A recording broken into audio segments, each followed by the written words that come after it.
front window with a pair of binoculars and a zoom lens. We're trying to get a pretty good idea on this thing. And we copy that.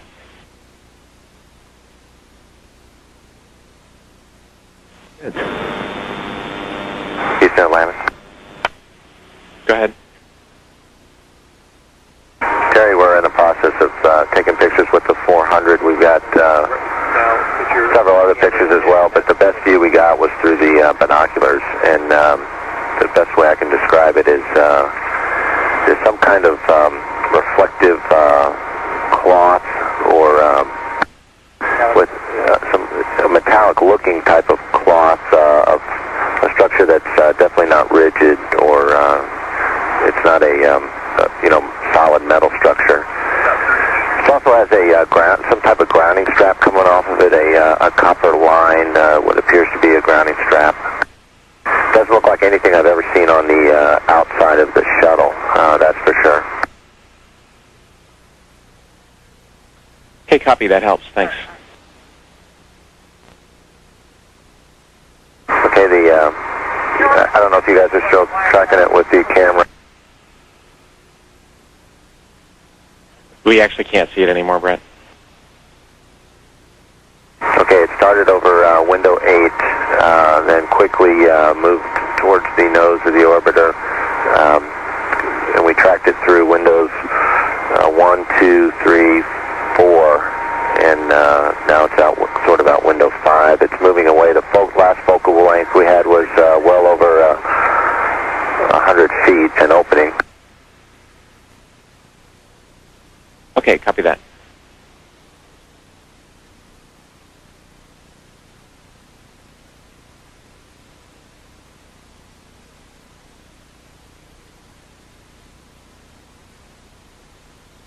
This is Mission Control Houston with Atlantis Commander Brent Jett talking with astronaut Terry Virts here in Mission Control about an object the crew members noted outside the windows of the Space Shuttle Atlantis.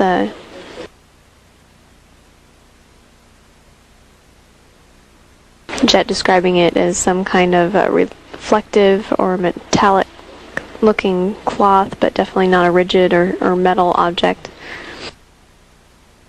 Seen moving away from the space shuttle at least 100 feet, in his words.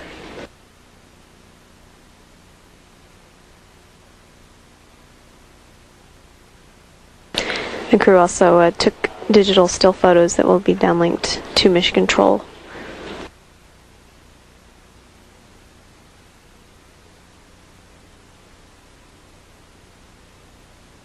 This is Mission Control Houston now with a mission elapsed time of 10 days, 20 hours, and 21 minutes. This view of the Space Shuttle Atlantis looking at the robotic arm operations with the shuttle robotic arm attached to the orbiter boom sensor system to continue inspections of Atlantis to ensure that it is in good shape for landing tomorrow.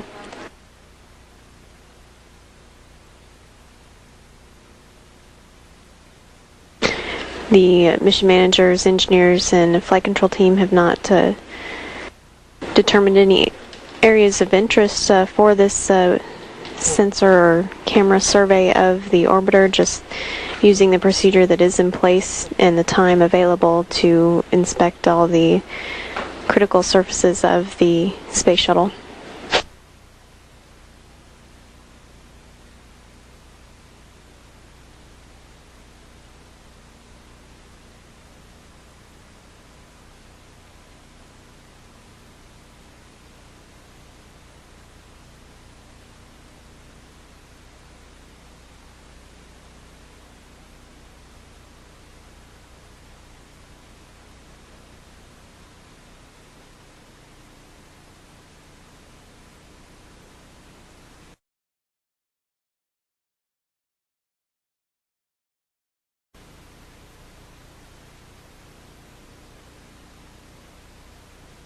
The instrumentation communications officer here in Mission Control operating the payload bay camera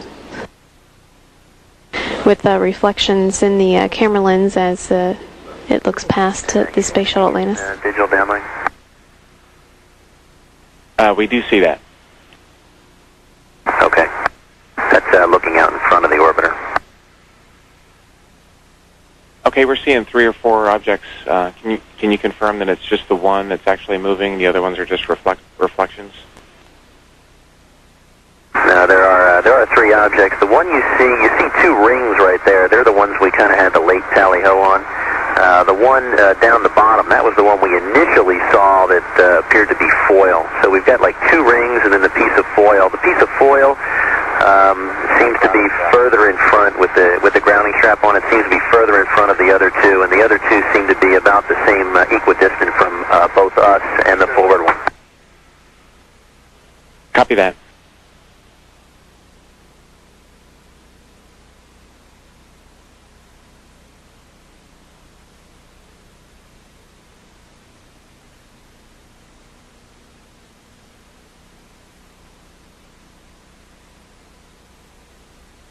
The crew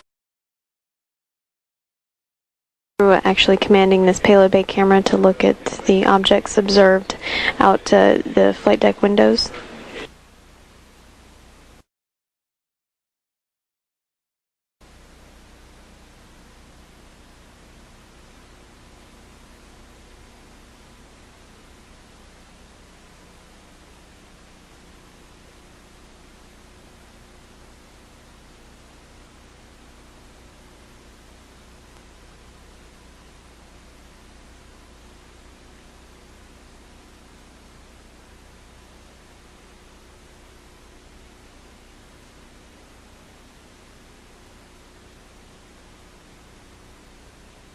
Houston, Atlantis. Go ahead. Yeah, I'm just wondering how close we are to the trajectory flown by the Soyuz.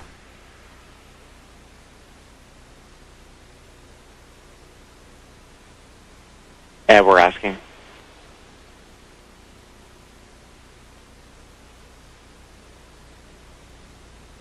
We're going to check on that, but while we're waiting for that, we're thinking based on our daylight and KU availability, if we can get back to the OBSS inspection and maybe use the still cameras to photograph these objects. Yeah, we understand. We're getting back to OBSS. Thanks.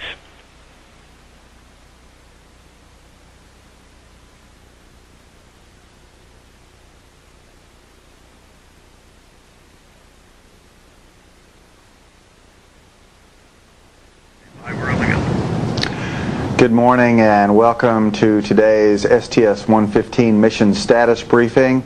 With us this morning are Entry Flight Director Steve Stitch. Also with us is STS-115 Lead Flight Director Paul Dye. Both these gentlemen just coming off console after a day of inspections. We'll go with statements first and then move on to questions. Steve? Thank you very much, Kelly. Let's see. Talk a little bit about what we did today.